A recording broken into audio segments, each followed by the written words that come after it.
Di balik lebatnya hutan pegunungan Asia, hidup seekor makhluk yang jarang tersorot kamera, namun menyimpan sejuta rahasia alam. Berwajah tegas, bertubuh kokoh, dan memiliki tanda khas di dadanya, ia adalah simbol keheningan dan kekuatan. Inilah, beruang dada putih, sang penjaga hutan Asia, yang tak hanya kuat, tapi juga cerdas dan penuh misteri.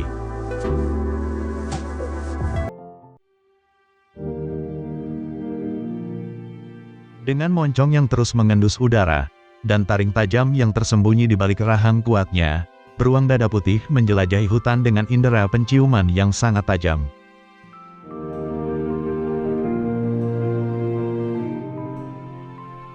Meskipun terlihat tenang, ia terus waspada terhadap lingkungan di sekitarnya. Setiap aroma adalah petunjuk kehidupan atau ancaman di dalam rimba yang luas. Dan inilah tanda khasnya, huruf V putih di dada, yang menjadikannya dikenal sebagai beruang dada putih.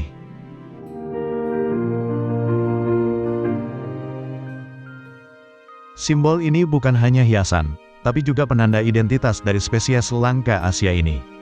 Bulu hitamnya tebal dan lebat, melindungi tubuhnya dari dinginnya pegunungan. Dan telinganya yang membulat, seringkali tersembunyi di balik bulu, membuat tampilannya semakin unik. Kukunya panjang dan tajam, bukan hanya untuk bertahan hidup, tapi juga sebagai alat panjat pohon dan menggali sarang serangga. Di beberapa tempat, mereka hidup dalam kawasan konservasi, sebagai bagian dari upaya penyelamatan spesies yang terancam. Namun siapakah sebenarnya makhluk ini? Bagaimana mereka bertahan hidup? Dan apa saja kebiasaan alaminya di alam liar? Mari kita lanjutkan untuk mengenal lebih dalam tentang sang penjaga hutan Asia.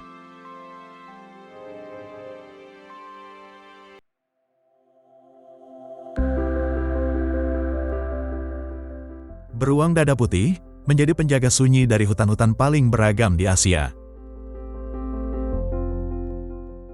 Dari tebing-tebing curam di pegunungan Himalaya, yang sunyi, tinggi, dan tertutup salju sepanjang tahun, hingga punggung pegunungan bersalju di tengah Taiwan, rumah bagi subspesies yang langka dan dilindungi. Beruang hitam Formosa.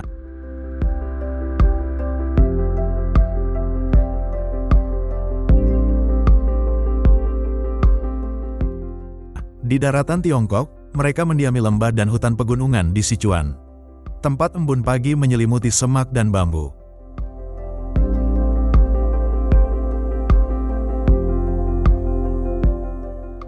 Bambu yang rapat menjadi pelindung alami, sekaligus lorong rahasia bagi sang pemburu senyap ini. Saat musim berganti di Korea Selatan, dedaunan berubah warna, dan beruang ini tetap setia menelusuri jalur lamanya, di antara pohon yang mulai meranggas.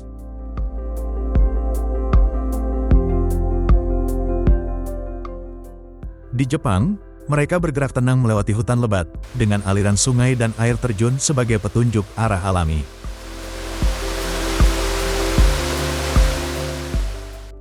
Subspesies Jepang memiliki ciri khas lebih kecil, namun tetap tangguh di medan yang curam dan berhutan rapat.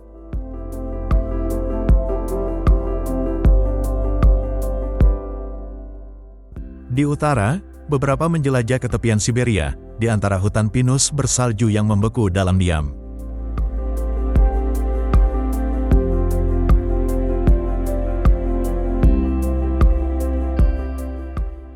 Ada pula varian lain, beruang Himalaya dan beruang Tibet, yang telah beradaptasi dengan medan ekstrim pegunungan tinggi.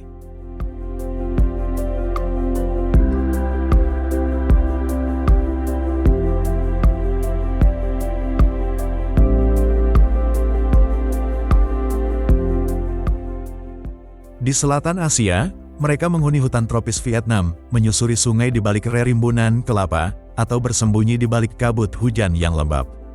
Bahkan di lanskap kapurnan terjal di Laos, beruang ini tetap mampu bertahan. Mereka hidup tersebar, dari salju hingga hutan tropis.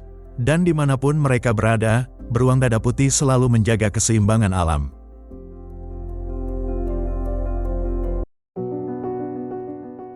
Beruang dada putih adalah pemanjat pohon yang ulung. Ia bisa mencapai dahan tinggi, untuk mencari buah, atau sekadar mengamati dunia dari ketinggian.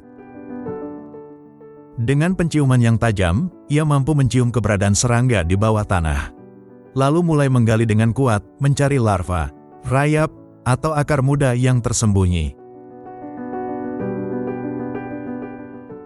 Di sungai yang jernih dan dangkal, ia berdiri dengan tenang, menanti gerakan kecil dari ikan-ikan air tawar.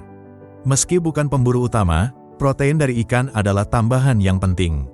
Namun makanan favoritnya tetap berasal dari hutan, buah-buahan liar, seperti ara dan ceri hutan, yang jatuh dan matang di bawah pohon rindang. Kadang, ia mencabik batang pohon mati, demi mendapatkan sarang lebah dan tetesan manis bernama madu. Hadiah langka dari kerja keras dan naluri yang tajam. Dari pohon hingga tanah, dari sungai hingga batang mati, beruang dada putih tidak hanya kuat, tapi juga cerdas dalam menyesuaikan diri dengan kekayaan alam yang ia jaga.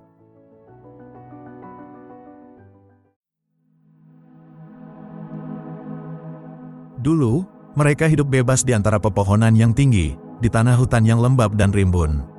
Tapi kini, suara hutan digantikan oleh mesin, kebakaran,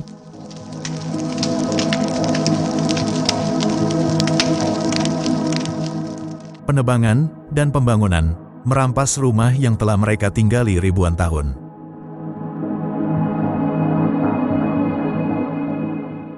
Namun, kehilangan rumah belum cukup. Mereka pun diburu, dikejar untuk taring, empedu, dan kukunya demi tahayul, demi uang, dan demi ego. Satu tembakan cukup untuk mengakhiri segalanya. Dan tubuh mereka kini dijual dalam botol, yang tersisa hanyalah bangkai dan jejak luka. Namun tidak semua berakhir dengan kematian.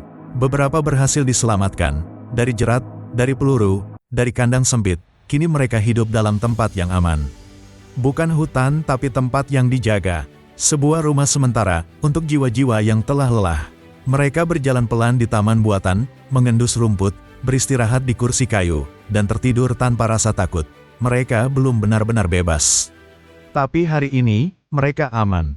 Dan itu adalah langkah awal menuju kebebasan.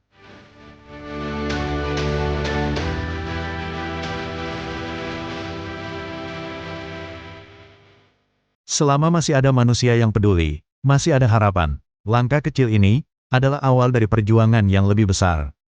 Perjuangan untuk mengembalikan mereka ke alam yang sesungguhnya. Di antara hamparan hijau yang kian menyempit, seekor makhluk berjalan perlahan. Bukan sekadar pencari makan, tapi penjaga yang telah lama hidup berdampingan dengan bumi. Dialah beruang dada putih, penjaga sunyi dari timur. Ia tumbuh bersama sunyi, bersama kabut pagi dan gugurnya daun musim demi musim. Namun, alam tempatnya berpijak tak lagi sama. Jejaknya perlahan terhapus oleh langkah manusia. Dan di balik keindahan, tersembunyi ancaman yang tak selalu terlihat. Senja menyelimuti hutan, dan siluet itu terus melangkah. Dalam diam dan penuh makna, sepi, tapi penuh pesan. Ia bukan hanya seekor beruang, ia adalah simbol keseimbangan yang perlahan menghilang.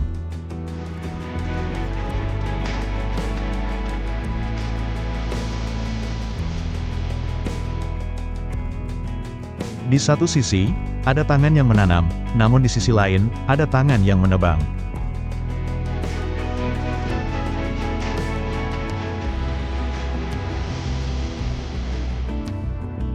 Sebagian melepas ke alam, tapi sebagian membakarnya diam-diam.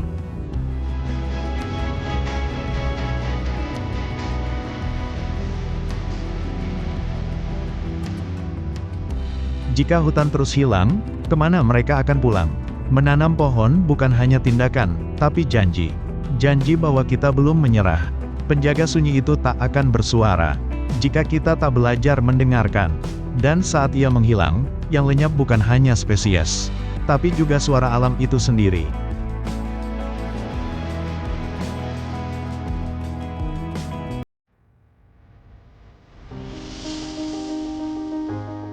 Terima kasih sudah menonton dan mendukung cerita alam bersama kami. Jika Anda menyukai video ini, jangan lupa untuk klik subscribe, aktifkan lonceng notifikasi, dan bagikan ke mereka yang peduli pada kehidupan liar. Sampai jumpa di cerita alam selanjutnya. Salam lestari.